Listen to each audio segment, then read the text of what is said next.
Muchísimas gracias nuevamente por estar aquí conmigo. Hoy empezamos ya con contenido del curso.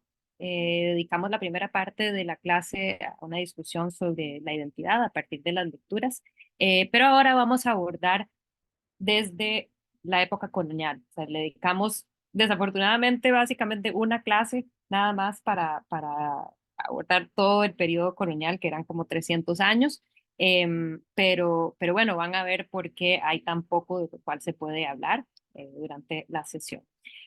Por favor, siempre, en cualquier momento que desean, pueden levantar la mano. Por favor, participen, pregunten. Esta clase es para ustedes y también opinen, así que adelante y siéntanse seguros, por favor. Em, entonces, ¿por dónde me gusta empezar? Como les he dicho desde el primer día, esta no es una clase de arte precolombino. Hay otros cursos sobre eso porque es un tema tan rico que no se integra a esta clase porque esta clase se enfoca en lo que es arte ya costarricense. Pero no podemos partir sin en esa aventura de qué es arte costarricense sin tomar en cuenta el hecho de que tenemos em, una herencia precontacto, preconquista, precolombino, como quisiéramos de prehispánico, como quisiéramos decirle, que es sumamente rico y que esa herencia es muy rica, es una herencia que integra, como todos bien lo sabemos, Costa Rica como un puente cultural, entonces integra aspectos de Sudamérica, así como integran aspectos del norte, principalmente Sudamérica, y de Mesoamérica, ¿verdad? Dentro de eso vemos el gran desarrollo, esa gran capacidad técnica sofisticada para con diferentes materiales. Entonces, ¿cuáles son los principales materiales que hoy tenemos presente en nuestros museos? Por ejemplo, lo que es el trabajo en orfebrería o en metales, la alfarería o cerámica y la lítica o la piedra, ¿verdad? Sabemos que también se trabajó muchísimo en madera, pero tenemos muy pocos ejemplares, actualmente no están exhibidos, de trabajo en madera, porque es muy perecedero, es un material muy perecedero, entonces obviamente no tenemos tanto hoy en día de madera, pero sabemos que hubo también una gran tradición con lo que es la madera, ¿verdad? La talla en madera. Entonces, como les decía anteriormente en la introducción, no en la introducción, en la parte que estábamos hablando de identidad, para mí siempre ha sido fascinante pensar, pero bueno, ¿qué pasó con toda esta gente? ¿Qué pasó con todos estas personas que se dedicaban, artistas? Ustedes muchos, ya la mitad de la clase son personas que se dedican y se van a dedicar a la producción artística. Eso no es algo que deja de existir de un momento para otro, pero básicamente en lo que es nuestra colonia, así sucedió. ¿Y por qué? Pues primero, perdón, nueva diapositiva que integré hoy de un mapa que aparece en el Museo Nacional, em, y que me parece que es, perdón, creo que está no en el Museo Nacional, sino que en el Museo del Jade, em, y que me parece importante señalar el hecho de que esto es hecho a partir de datos históricos que se han podido recabar para tratar de comprender cuáles eran los cacicazgos que existían cuando llegaron los conquistadores a Costa Rica, ¿verdad? Entonces, creo que eso en sí es muy interesante ver en este mapa para dejarlo, no sé si pueden leer bien. Entonces, lo que es en como un amarillo, según este mapa, es que es despoblado o básicamente que no hay vestigios de que en ese momento hubiera gente, sí en otros momentos históricos, pero en el momento de contacto no. Y las regiones que son como un anaranjado más claro es que no tenemos información sobre eso, ¿verdad? Entonces, todos los demás sí se registraron, digamos, y entonces hay algo que, como les decía anteriormente, es importante señalar que el Huarco, el número 6, que es precisamente donde que es el Valle Central, era el cacicazgo más poblado, más grande en el momento de la llegada de los españoles, que es algo que tal vez antes yo no lo había tenido presente. y que creo que es interesante tenerlo presente, pues porque sigue ciertos patrones como uno podría decir que se da en México por lo menos o eh, donde pues la ciudad de Tenochtitlán se convierte en la Ciudad de México. Es más fácil para los colonizadores plantarse encima de donde hay ciertos cimientos. Sabemos que no sucede tal cual en Costa Rica, para nada, de ninguna manera, pero sí creo que la gente está ahí y ese mestizaje que hablábamos al inicio de la clase se va a dar y se va a generar más desde un principio en esta región debido a que había más concentración. Son teorías, no estoy segura, perdón. Sí es así, perdón, se me dejé de compartir. Entonces, yo decía anteriormente esto, de que hay todas estas poblaciones y hay todos estos artesanos y qué pasa con ellos. Entonces, no sé por qué estoy teniendo problemas con... Allá, ya. Ok.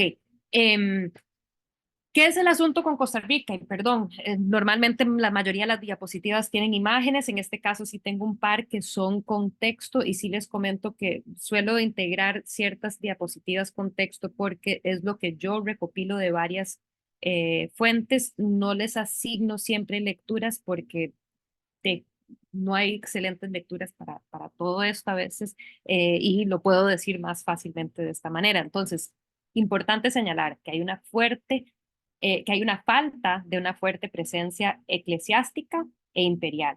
Tengamos muy claro que Latinoamérica se desarrolla en el periodo colonial a partir de esas dos potencias que se unen, especialmente en el caso de la corona española, está la corona española, pero la iglesia siempre es la corona y la iglesia.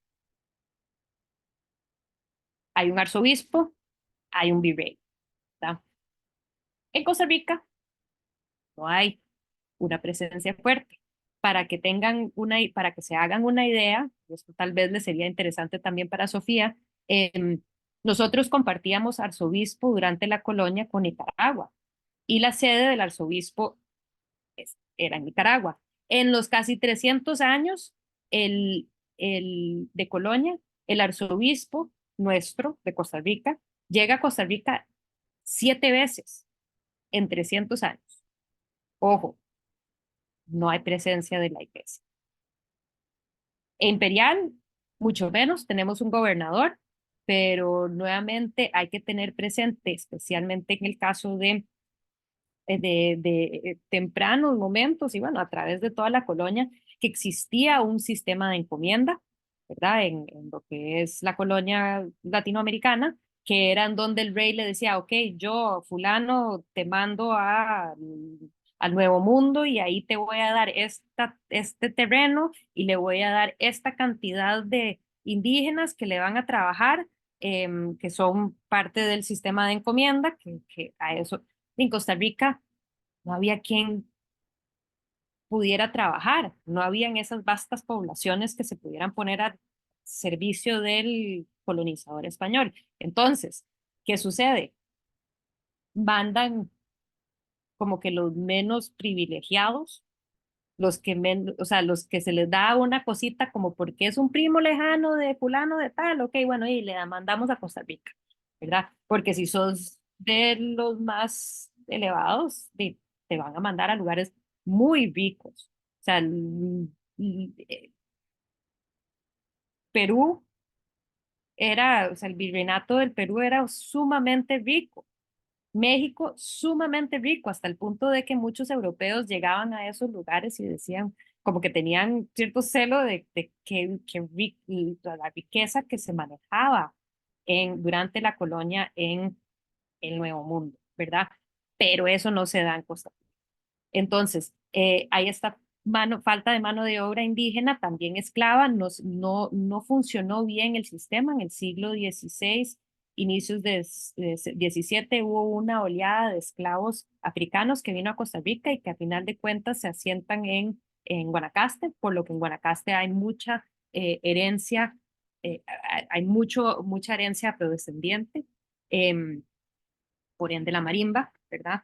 Eh, que se da allá y que mucha gente, interesantemente, de Guanacaste misma ni siquiera sabe que tienen esa descendencia. Pero bueno,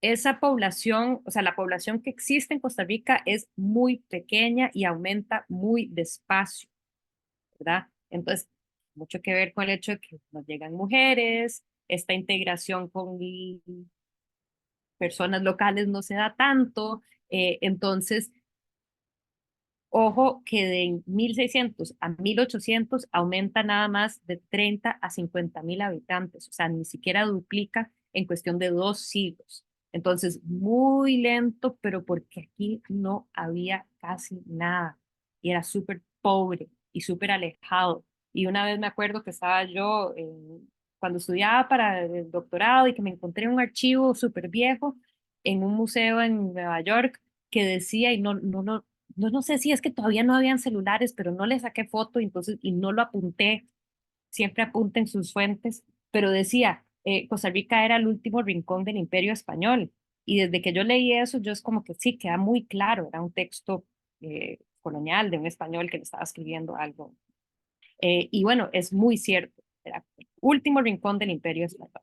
Em, Ojo esto que les decía y que varios ya sabían, que el conteo original era más o menos unos 400.000 nativos. Eso cae en menos de un año, menos de un siglo, a de 1.000, y que eso significa que estamos hablando de un solo 2,5% de esa población que pues sobrevivió a la masacre que hubo y pues entonces eso es importante tomarlo en cuenta. A ver, aquí qué más puse. Molina divide la historia colonial de Costa Rica en dos periodos. El primero es de finales del siglo XVI, ¿verdad? Donde es cuando empiezan a llegar los conquistadores a inicios del siglo XVIII, que se caracteriza por precisamente este fracaso en el sistema de encomienda y esclavitud, un poco lo que les comentaba anteriormente. O sea, no funciona, por ende no llega a ser un lugar próspero. Hay algunos negocios, negocio de cacao, negocio en Guanacaste de maderas preciosas, ¿verdad? Y eventualmente, pues como un siguiente punto, que inicios del siglo XVIII, segunda mitad de la época colonial para nosotros, es una incipiente participación en el comercio colonial, hay más relaciones filiales y de comercio entre los países y aquí cada vez más va creciendo un intercambio que se da de productos eh, que suben por todas las costas, ¿verdad? Entonces eso también es interesante porque no habían estos grandes embarcaciones, pero sí podían entrar a Costa Rica y recoger ciertos productos que cada vez se van desarrollando pues un poco más. Y entre esos podríamos decir que también está el ganado, ¿verdad? Entonces el ganado en Guanacaste, que conozco un poco más, acá mucho que se desarrolla desde precisamente el siglo XVIII es el ganado y entonces ya se cortaron todos los árboles, porque aquí es donde está todas esas maderas preciosas. Se llevaron todas las maderas y quedó perfecto para el ganado, entonces ahí se desarrolla todo un comercio que se dio. Entonces, bueno, eso es importante tenerlo presente.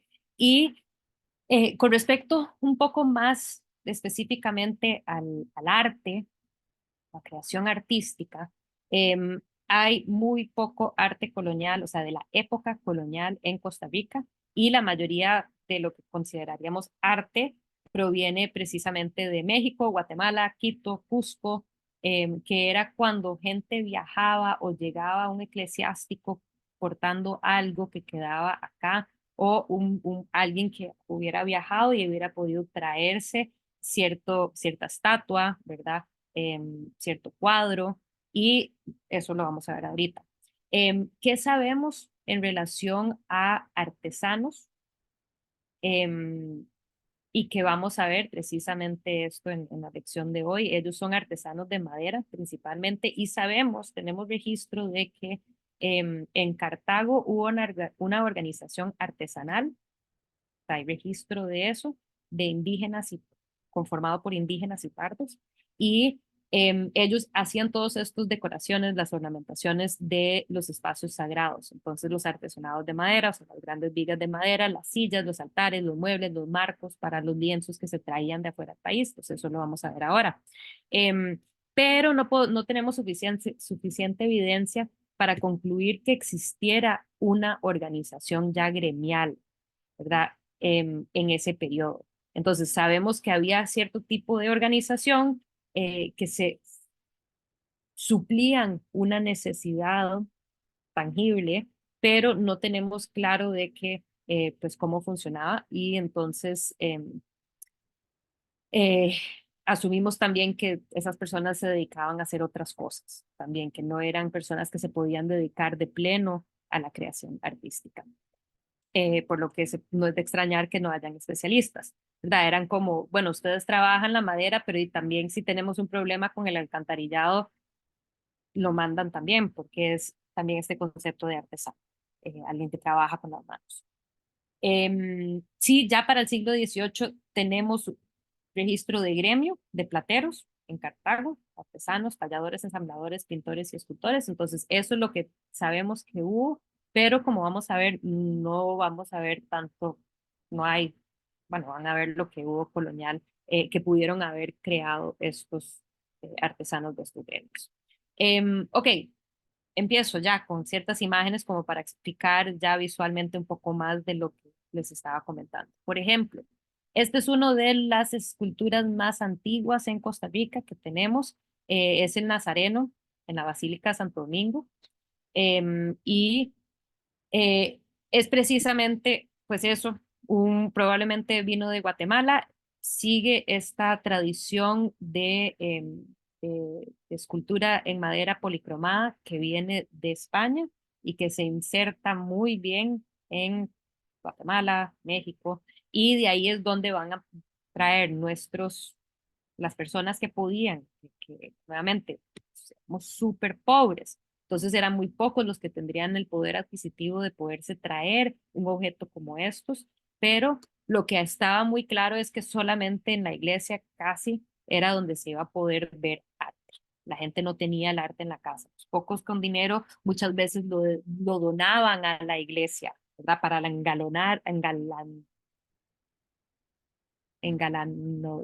se me fue la palabra. ¿Alguien que me ayude? Engalanar, no, engalardonar. Bueno, Engalanar. Engalardonar. es que son las dos, entonces me confundí. Bueno, eso, el espacio, ¿verdad? Entonces, algo que es interesante que veremos en la clase sobre el siglo XIX, cómo funcionan estas estatuas, pero estas no, pero suelen ser puestas de tal manera que se puede cambiar la vestimenta. Y eso es importante porque hay cofradías. Las cofradías que son las personas laicas, pero que están como que se relacionan muy de cerca con la iglesia y que entonces van a ser los que están en las procesiones religiosas y van a ser los que de cierto modo también cuidan por estos objetos porque los padres van y vienen, ¿verdad? Pero van a ser como una entidad continua y que son ellos que se encargan y por ende aquí pueden ver dos fotos de la misma escultura, pero con una vestimenta distinta. ¿Por qué? Porque se cambia cada cuánto para que no se vea feo, ¿verdad? Para que sea bonito, se mantenga bonito cada vez que se va a sacar. Eh, entonces, tenemos eso. Y en Costa Rica, en términos de escultura, ¿qué hay? ¿Qué tenemos? Lo único que tenemos que son de la época colonial es trabajo en madera, como este objeto sacro, esta cruz, y el tejido creado por artesanos locales. No sé si ustedes me escuchan o si estoy teniendo problemas. Voy a dejar de compartir el video por un momento. ¿Me escuchan bien? Sí, profe, el Sí, audio profe, está. no se le ha Ah, pegado.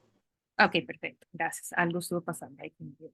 Pero bueno, entonces, en Costa Rica se está trabajando, pero notemos que algo que es interesante, y perdón que no tengo una foto más reciente de este objeto, es que no contiene ningún aspecto figurativo, es puramente un objeto, puedo decir, de diseño, ¿verdad?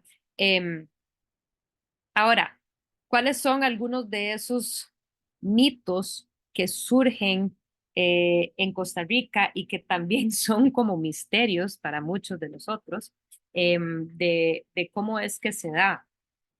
Si yo les estoy diciendo que no hay una tradición de personas que trabajan en piedra en este momento, pues habrán los que creen que este es un milagro, pero pues confieso que yo no creo en que sea un milagro y que esta es una virgen, o sea, toda la historia de la negrita Costa Rica, de este objeto que le aparece. ¿Alguien se sabe la historia? ¿Alguien quiere compartir acá la historia de Juana Pereira? Los de Cartago lo tienen un poco más integrados a su ser. Bueno, Juana Pereira es una mujer mestiza que va caminando por el bosque y que se encuentra una virgencita. Entonces se lleva la muñequita de la Virgen a la casa y la guarda en una caja y al día siguiente sale otra vez al bosque, otra vez al bosque y en el mismo lugar le aparece otra vez y cuando vuelve se lleva ese y dice, uy, qué bonito, va a tener dos muñequitas. Llega a la casa, mete la caja y se da cuenta que no estaba la Virgen, la había guardado el día antes. Entonces otra vez guarda la virgencita y al día siguiente o la tercera vez sale otra vez y vuelve a suceder. Entonces en eso ya llama eh, al padre y de ahí es básicamente pues que se establece todo lo que es la práctica, el culto a la negrita que tenemos en Costa Rica. Pero a fin de cuentas, esta es una escultura, ¿verdad? Y que podríamos decir que de cierto modo se relaciona también a este tipo de eh, misteriosas apariciones que surgieron o sucedieron en todo, a lo largo de todo el continente latinoamericano, ¿verdad? En donde milagrosamente aparecen imágenes de la Virgen y que llegan a ser la patrona del lugar, ¿verdad? Entonces, en el caso de México, por ejemplo, Nuestra Señora de Guadalupe sigue siendo una figura sumamente importante para las personas marianas o los que siguen a la Virgen. Es pues, un destino de peregrinaje para muchos, esta gran iglesia que han construido y bueno, es peregrinaje también para los que somos de historia del arte, para ir a ver el poncho. Yo he tenido la oportunidad de ir a ver pues, el poncho en Tillman de Juan Diego. Pero sí, también, a ver, en términos ya estilísticos, y estaría súper dispuesta a escuchar a cualquiera, especialmente los de historia del arte, pero yo noto una relación muy directa con esta figurita. Acordémonos que es una cosita chiquitita, es muy pequeña, ojo las dimensiones de este objeto. Em, pero que tiene un cierto estilo que me recuerda mucho a los tikitki o las tempranas creaciones artísticas. Estos tiquitkis eran las primeras esculturas que crearon los artesanos indígenas para las primeras iglesias en lo que era el virreinato de Nueva España, ¿verdad? En este caso, lo que estamos viendo es en San Agustín de Colman, que es en México. Pero veo yo a esta virgencita como muy parecida, aunque no es una virgen y niño, sí tiene cierto estilo como muy, a ver, todavía muy estilizado, con unas líneas que no buscan ser naturalistas y que pues podemos decir lo mismo para este objeto. Sí, Melanie. ¿Cómo dijo que se llamaban los objetos profe-tikitkis? Tikitki, sí, ¿Cómo se tikitki. escribe, perdón? Ya lo voy a escribir. Ok, gracias.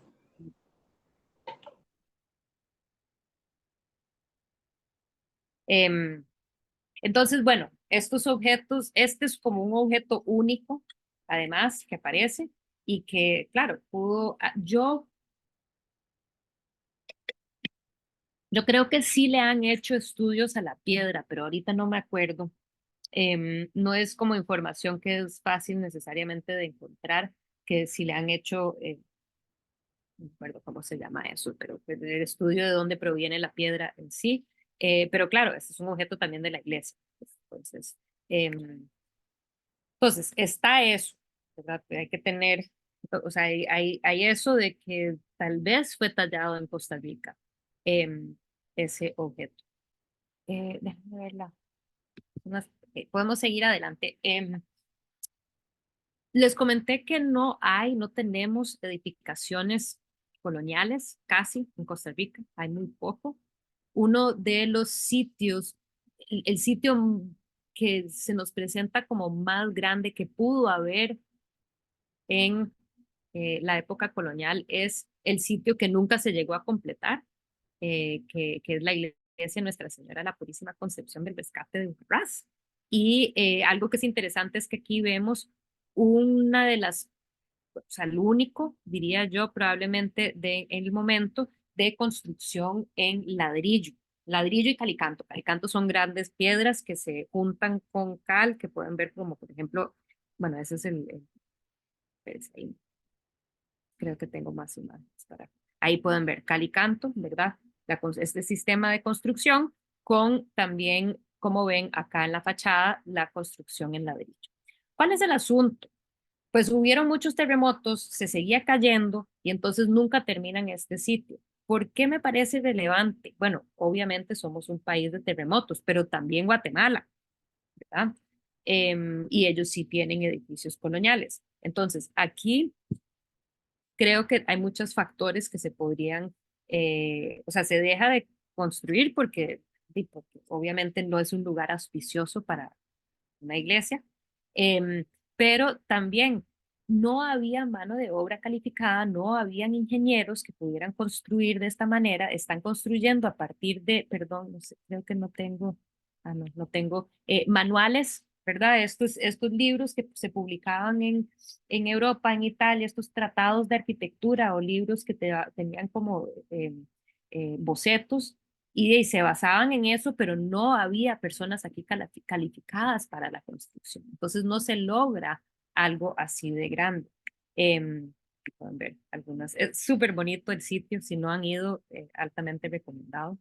Em, y que, bueno, como decía, Guatemala, o sea, Antigua es, y estamos hablando del mismo periodo, 1681 es cuando se inicia la construcción, consagrado en este caso, consagrado en 1680, pero obviamente estamos hablando del mismo periodo. Guatemala tiene un volcán, tiene terremotos, pero ahí obviamente hubo más riqueza, hubo más consolidación, hubo más población, porque hay más riqueza, porque hay más gente que se pueda explotar, ¿verdad? Y todo eso se dio algo que no se dio en Costa Rica.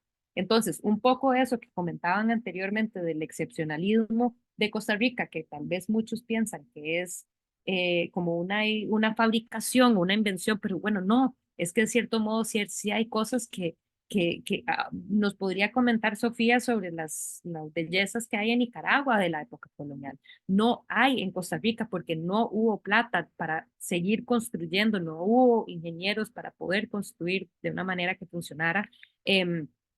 Vemos que en Lima se logra. ¿Qué es lo único que tenemos? La iglesia de San José de Orosi, que es de mediados del siglo XVIII, y que aquí, pues, ojo que el sistema de construcción es el bareque. El bareque en sí es una técnica que podríamos decir que es una amalgama de tradiciones de construcción. Sabemos que el adobe es algo que proviene de España y de los árabes de España, o sea, esta construcción con básicamente grandes ladrillos de barro. Pero en Costa Rica, ¿qué se da? Se da mucho, se da el adobe, pero también principalmente se da el bareque, que incluye cierto aspecto de la construcción tradicional con fibras y postes de caño, ¿verdad? Como una construcción, como una matriz sobre el cual, como constructiva, sobre el cual se le mete mucho barro. Entonces, ambos, el adobe como el bareque, son arquitectura de barro, a partir de la base de barro, pero aquí pues integra ese elemento constructivo que no tenían, que no utiliza necesariamente el adobe. ¿Y qué notamos?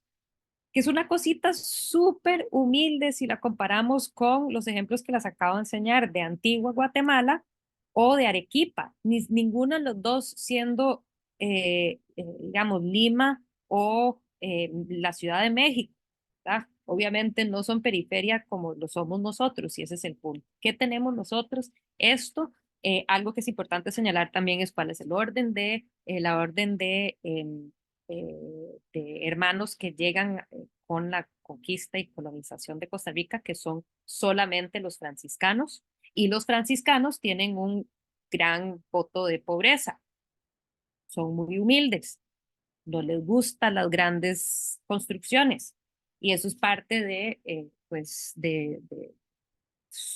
la filosofía que siguen, ¿verdad? Entonces no es de extrañarnos, no nos debería extrañar que no hay todo ese montón de decoraciones en la parte exterior y que además se vea muy pequeño, ¿verdad? Porque es una población muy pequeña, como vimos, de 1.600 a 1.800, incrementa de 30 a 50.000 en todo el territorio, ¿verdad? Entonces, bueno, eh, sigue un plano que obviamente proviene de las iglesias, solo que es mucho más pequeña, pero las iglesias europeas, obviamente, ¿verdad? O sea, está la iglesia, está este patio, em, con estas diferentes salas que hubieran sido la residencia de los padres, ¿verdad? Y las oficinas necesarias para manejar. Había em, eh, existe todavía, ahí está ¿cómo se llama esto? El cementerio, ahí a la par, digamos, por este lado,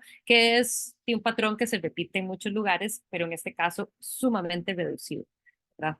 Eh, Importante señalar que también las tejas, tenemos claro que las tejas probablemente fueron hechas también localmente. Entonces, que entre las cosas que se trabajaban aquí en en el sitio, ¿verdad? O que provenía de Costa Rica, eran pues las paredes en sí, la caña y el barro, la mampostería, o sea, todas las piezas estas de madera que se utilizan en la construcción, que vamos a ver adentro también, como afuera, y las tejas que provenían probablemente de la región, ¿verdad? Em, Todavía muchas de estas tejas son las tejas originales, muy bonito. Igual, otro sitio que si no han visitado es muy, muy hermoso. Y bueno, Costa Rica es un lugar pequeño, ¿verdad? Que nuestra única iglesia colonial, este es el interior, perdón que no le traigo ejemplos eh, pues el ejemplo del interior de Antigua, de la catedral ahí en Antigua, pero les puedo dejar muy claro que el altar principal es muchísimo más grande y detallado que lo que estamos viendo acá. ¿Qué es lo que estamos viendo acá? Si vemos un poco más de cerca, tenemos escultura, tenemos pinturas, igual las esculturas y las pinturas vienen de afuera, y lo que sí fue hecho en Costa Rica es la estructura del altar en sí, todo este elemento que podríamos decir que hospeda los objetos traídos de afuera, sí fueron creados en la localidad.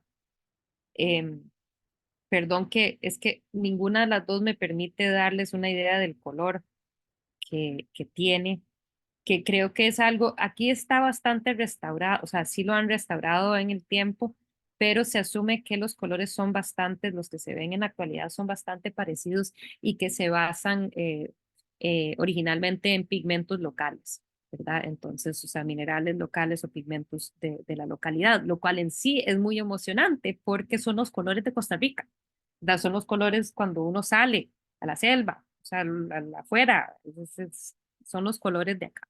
Entonces, de esta foto obviamente es muy mala, pero que se asemeja un toque más, los colores son como más vibrante que lo que se ve en la foto anterior.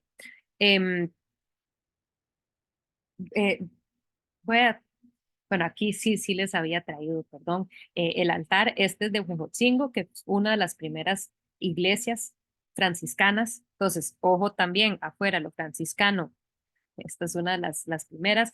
Parece ser como fortaleza, que fue clave para los primeros franciscanos. Aquí estamos hablando de Huejotzingo en México, entre las primeras iglesias que se construyen en la colonia, durante la colonia.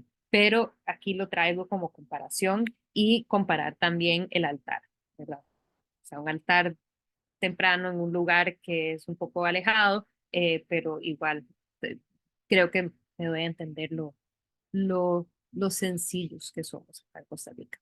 aquí lo pueden ver un poco más de cerca. Em, Voy a seguir, perdón, estas imágenes. Sigo acá porque no tenemos tanto tiempo, ¿ya? Pero este es otra imagen de otro altar que está dentro de el espacio. Esto está guardado como en una capilla a la par y que vemos igual que son esculturas traídas de Guatemala. Este que ven acá es como algunos que vamos a ver en la clase del siglo XIX, en donde vienen vestidos y que por debajo hay un sistema que les permite poderlos vestir. Estos no llevan vestimenta, o sea, la vestimenta es parte de la misma escultura, del tallado y pintado, policromado, pero en este caso sí tienen bisagras, por ejemplo, en las diferentes partes del cuerpo para precisamente poderlo vestir, pero cualquier cosa ahí lo haremos y les quedará más claro a futuro. Entonces, los altares, ojo los diseños, vamos a verlos un poco más de cerca ahorita, y también los marcos para los cuadros. Entonces, está ahí todo un ciclo de pinturas de la Pasión dentro de Orosi, que fueron obviamente donados por alguien, traídos a Costa Rica, igual como les digo, probablemente de Guatemala, pero que fue creado acá en Costa Rica, pues los marcos, ¿verdad? Y lo pueden ver tal vez una foto un poco mejor. Hay algunas obras que se han podido identificar y que yo creo que con un poquito más de investigación y pericia, tal vez se podrían identificar los autores, pero bueno, esta se ha identificado como ser parte de la escuela mexicana. Eh, esta también, esta sí se ha podido atribuir. Son bastante barrocas, ¿verdad? Pero en sí a mí no me interesa ver tanto los cuadros, sino lo que son los marcos en sí. Entonces, ¿a dónde aprenden los artesanos locales estos diseños? Que todos los diseños, no, bueno, no todos, porque notaremos ciertas cosas que tal vez nos remiten más a lo local, pero notamos que hay muchas imágenes, formas pues, que remiten a objetos europeos, cómo aprenden los artistas locales a hacer eso, los artesanos locales. Entonces, objetos de plata traídos de afuera, ¿verdad? Probablemente europeos o tal vez de Sudamérica, que se usaban durante las misas y que pues llevan estos patrones y entonces muy fácilmente uno dice, ok, así es, ok, lo voy a hacer en grande y lo voy a tallar ahora en madera. Objetos como estos. Y aquí también, perdón, y perdón que no les tengo una imagen de eso, pero pues se me acaba de ocurrir comentar que también obviamente lo verían dentro de los textos. O sea, los libros que llevaban los eclesiásticos también tenían elementos decorativos y de ahí también pudieron haber sacado la inspiración, el patrón que se podían aplicar a estos marcos, ¿verdad? Pero hay algo que también es interesante, que yo noté cuando estaba estudiando estos objetos más de cerca, es pensar que este objeto no sabemos de dónde proviene, pero son estas vinajeras ahí para durante la Eucaristía, los vinos y pues, esos líquidos esenciales para el momento más importante de la ceremonia, y que tienen igual, estos patrones que estamos viendo anteriormente, pero ojo que es en relación a una fruta, la uva, que es lo que se iban a servir de estas mismas vinejeras, estos pichelitos, ¿verdad? Pero que me pareció que tal vez también entonces hubiera sido inspiración para nuestros artesanos de acá. Este es uno de los objetos que me parecen más interesantes. Fue parte de un altar en un momento, pero no está actualmente instalado. Lo que vemos es pues, la tabla eh, de lo que había sido un altar. Si vemos de cerca, está esta parte central en donde vemos que es la mano de Cristo, ¿verdad? Que emana de esta nube. Vemos pues el clavo ahí en la mano que nos representa que él ha sido crucificado y la mano de un franciscano, ¿verdad? Porque lleva puesto el hábito franciscano, y que alrededor de este tipo, ¿cómo es que se dice esto? Coat of arms, alguien que me ayude con la palabra. coat of arms, el escudo, como un escudo, tipo escudo franciscano, está el cordón franciscano, ¿verdad? Con esto es que se amarran el hábito. Pero algo que a mí me pareció súper fascinante fue darme cuenta de este detalle. Al lado, lo vemos aquí un poquito más grande. ¿Qué es? ¿Qué ven en este detalle de acá? ¿Eso qué creen que es? ¿Qué podría representar? Una planta de maíz. Exacto, una mazorca. Entonces, Jay, estos ponen las uvas. Nosotros no tenemos uvas, pero lo que tenemos nosotros es el maíz, ¿verdad? Entonces, ojo qué tan interesante ver la integración de la realidad local en estos objetos usados en la iglesia, ¿verdad? Y que si estamos en esta búsqueda de tal vez desmitificar un poquito lo que veníamos hablando en la introducción de la clase, aquí podemos ver que no, no somos totalmente europeos. Ojo, el maíz es fundamental y aquí lo están celebrando, ¿verdad? Comentarios, preguntas, opiniones.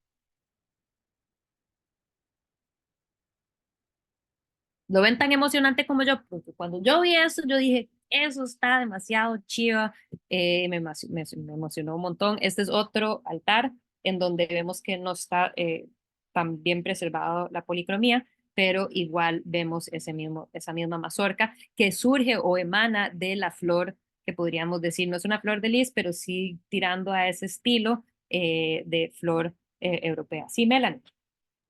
Profe, yo más que todo tengo como una duda de si ellos sabían o eran instruidos respecto a estas cosas, digamos, como no sé si ellos sabían la historia de por qué se estaba poniendo una uva en ese lugar, digamos, y cómo ellos llegaron a esa conclusión de reinterpretarlo por una cosa de este país, y si no fue como algo más de que a ellos simplemente les daban el trabajo estilístico y ellos se informaban respecto a lo que veían y lo interpretaban, pero sin tener un conocimiento de qué significaba es el uso de ese objeto ahí.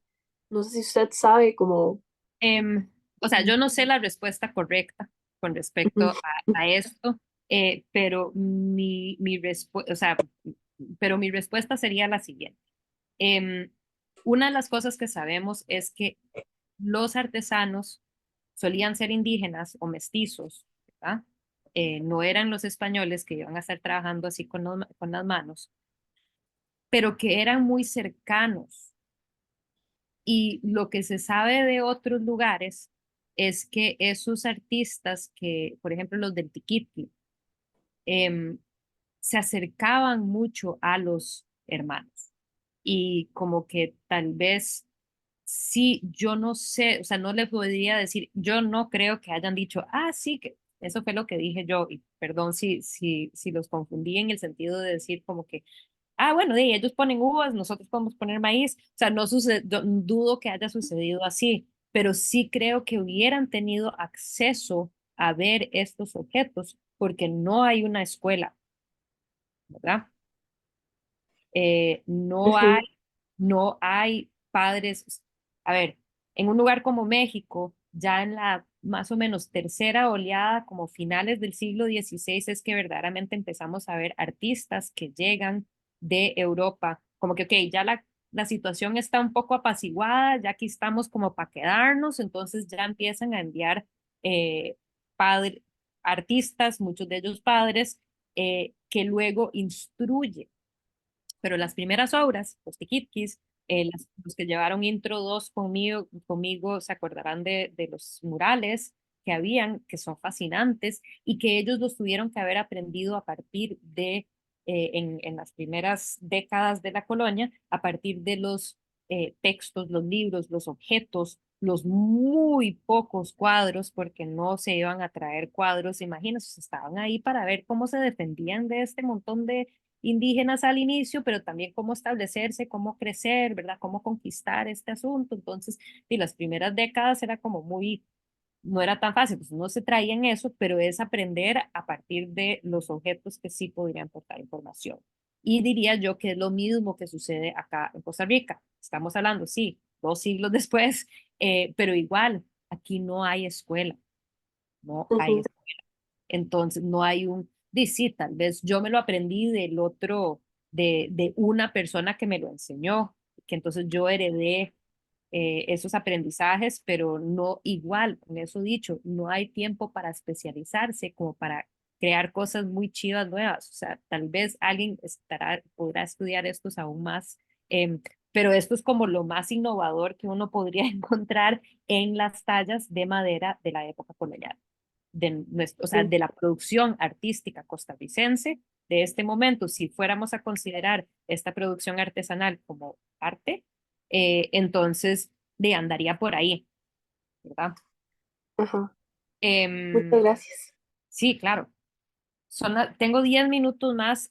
Quería enseñarles, esto lo voy a pasar rápido nada más yo siempre pensé y como que dicen que el templo en Nicoya, la iglesia en Nicoya, y veo que nuevamente mi video está haciendo cosas raras, entonces el templo de Nicoya también es un edificio colonial, pero no, o sea, técnicamente no. Esta construcción que se encuentra actualmente en Nicoya es de 1840, pero sí refleja el estilo colonial y las construcciones coloniales y que podría uno decir que probablemente es muy parecido más bien a lo que había más hacia norte, ¿verdad?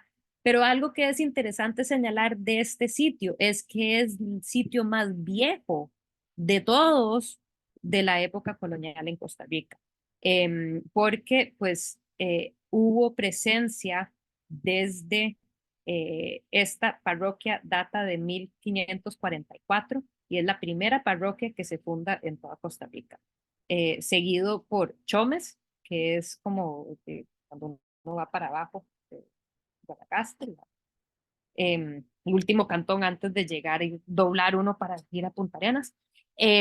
Y Cartago es de 1563.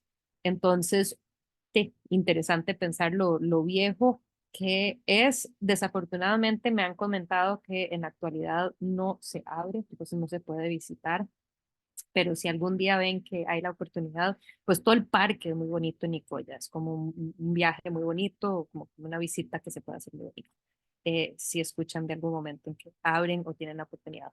Esta iglesia, así como la iglesia de Orosi, tienen colecciones, se podrían considerar museos porque tienen objetos coloniales, campanas, y algunos de los objetos que tienen adentro, las esculturas, no creo que los cuadros, pero las esculturas creo que tal vez un par son. Estas no conozco esa colección también.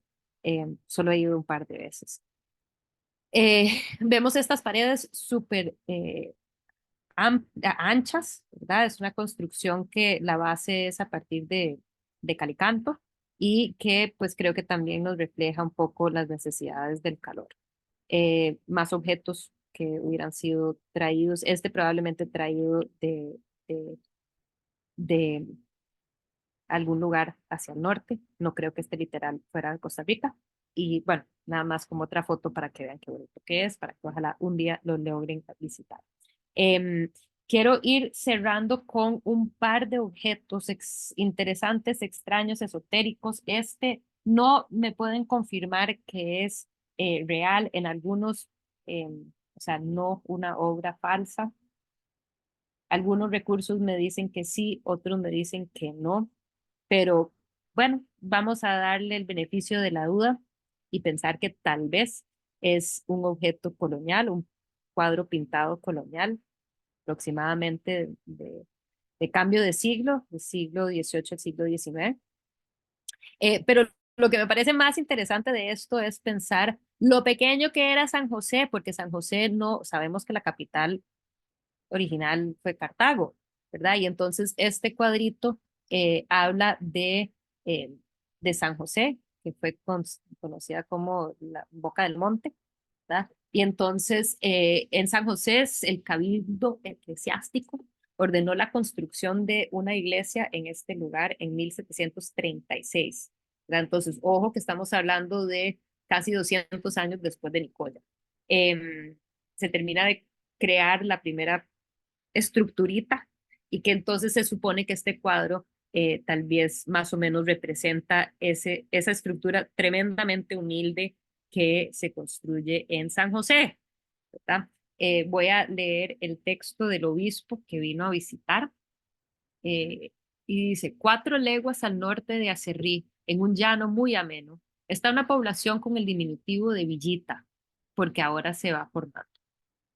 Compónese de 11 casas de teja, 15 de paja, sin formar plaza ni calle. Faltábale agua y se ha conducido por acequias.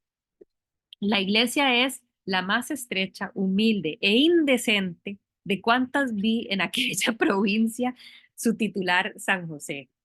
Entonces eso me hace mucha gracia. Em, y pues, ¿por qué es que no tenemos iglesias? ¿Por qué es que no tenemos herencia colonial? Pues porque lo que nos queda es Orosi, pero porque también aquí a mediados de siglo, del siglo XVIII, es una construcción de paja. Eso era lo que había en Nicoya, o sea, no tienen dinero recaudable. O sea, Nicoya se construye a partir de dinero recaudado del, de los pobladores de ahí, ¿verdad? Entonces la gente no tenía plata para destinarla a construir iglesias más grandes. Entonces, bueno, creo que en sí eso es como una manera interesante de cerrar con la parte de arquitectura, de construcciones coloniales y abordar los últimos dos objetos. Este es uno que solo recientemente descubrí, me emocioné un montón, no les podría decir la fecha, pero sí les podría decir que si no han visitado el Museo Histórico Cultural Juan Santamaría en Alajuela, tienen que visitarlo porque es una maravilla de museo. Tiene sus problemas museológicas, museográficas, particularmente, que pues si desean llevar conmigo el curso de museología el semestre entrante podríamos abordar, entre otras cosas el hecho de que no están apropiadamente identificados los objetos. Entonces esto no sabemos nada de no sé nada de este objeto. Si ven acá, lo que dice nada más es camarín, o sea, una descripción de qué es un camarín. Entonces, ¿qué es lo que estamos viendo? Un camarín. La gente en Costa Rica en el siglo XVIII y pues antes de eso mucho menos, y inicios del siglo XIX, como les decía, no había mucha riqueza, ¿verdad? Y algunos, como decía también anteriormente, si uno quería tener una experiencia artística, el único lugar donde podrías tener eso es ir a las humildes iglesias y ver tal vez un santo. Pero las familias que tenían un poco más de recursos podían, algunos muy pues pudientes, podrían traer algún objeto de sacro, de algún viaje a Guatemala, por ejemplo, y normalmente esos se mantendrían en un cofre, como un cofre un poco más elaborados. No sabemos qué habrán pasado con la mayoría de esos, hay más que nada como registros escritos de eso. Lo que sí tenemos son estos camarines que son de madera, que eran como si fuéramos a decirlo de una manera, una clase media, de gente que querían tener un pequeño altar en sus casas.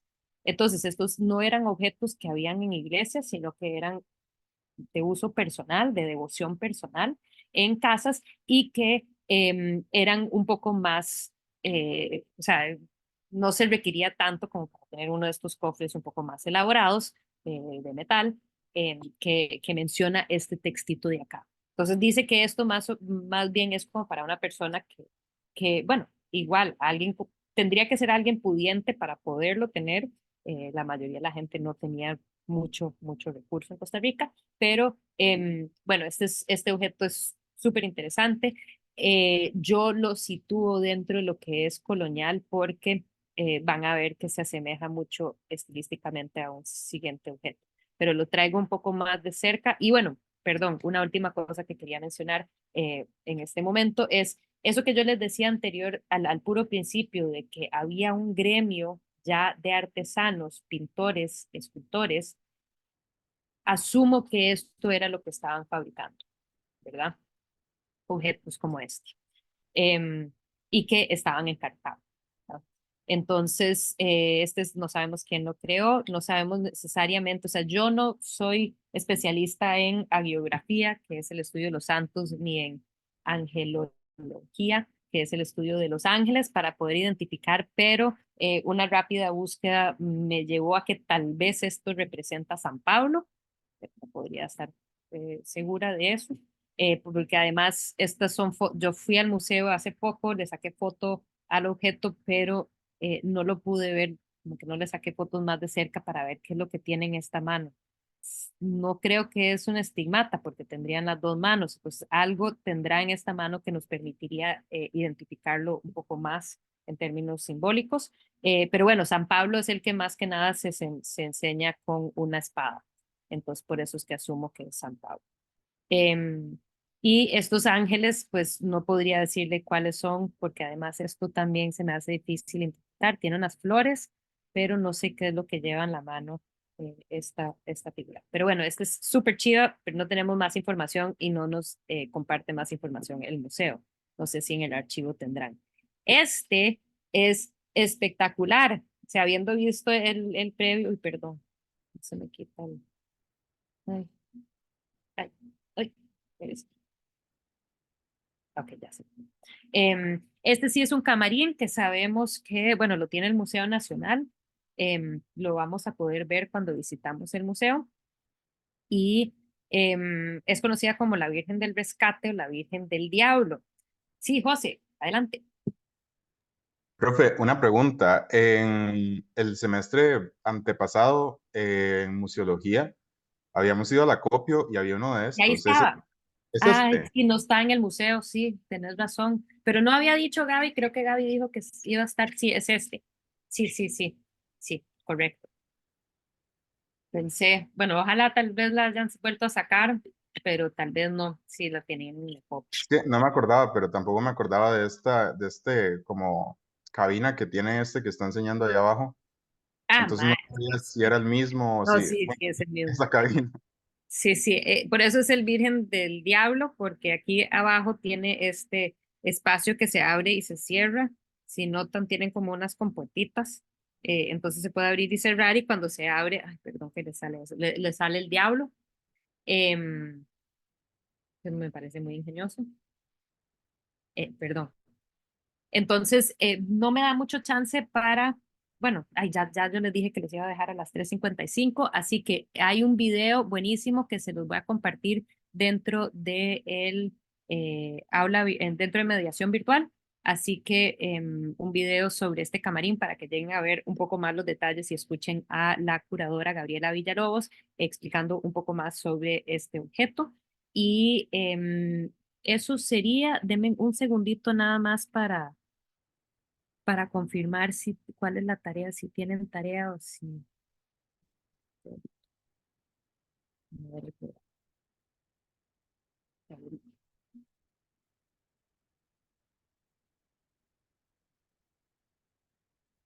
Ay, sí, tienen un cuestionario, entonces tienen un par de lecturas, no son largas, y les he habilitado un cuestionario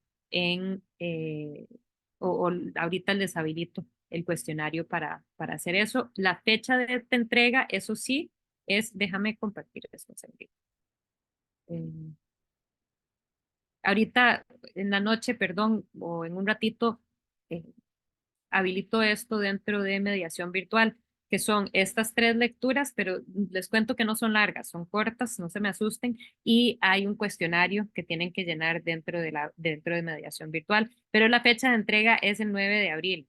Entonces, nosotros nos volvemos a ver el 2 en el museo. Yo les voy a pasar información sobre eso, o sea, de la ubicación, por si no conocen a dónde queda el museo, y nos vemos en el museo la siguiente clase yo voy a decir que yo voy a iniciar a la 1:30, entonces traten de llegar entre 1 y 1:30, pero no vamos a empezar hasta la 1:30. Sepan que en el museo, si llevan bultos y son un montón, entonces pueda que mejor traten de no llevar bultos, porque si tienen unos lockers, entonces ahí hay que meterlos dentro del locker, todo bien con eso, pero lo que dudo es que hayan 35 lockers.